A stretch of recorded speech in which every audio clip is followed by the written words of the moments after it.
ta sa le ti pa ho na hi ve mal zin bo vin ki gel hi u vin mit thing te to chun hong sung khat na pathin sa te nahi ta ve o so pi ki khol pha nahi na ta sa le nahin ho zu Krista ta sa hi na mel pi lang na na thu in thim na chan ding na thu ma man thim mo na chan ding ki ve chinin pa kai beli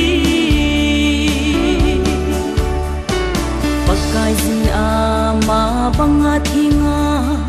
amma tha khel dinga a ko do ho su I ve hinla tu lai ta san ho chunga Krista mel a kilang ta po o so piki khol pha nahi na ta sa le nahin ho zu Krista ta sa hi na mel pi lang na na thu in thim na chan ding na thu ma man thim mo na chan ding ki ve chinin pa kai beli oi hi le pa thin in theng su vo an nen sa te ho chu amman asu mang ding a hi pakai in su a thing se la hi a chen na dia thing hi na o so piki khol pha nahi na ta sa le nahin ho zu Krista ta sa hi na mel pi lang na na thu in thim na chan ding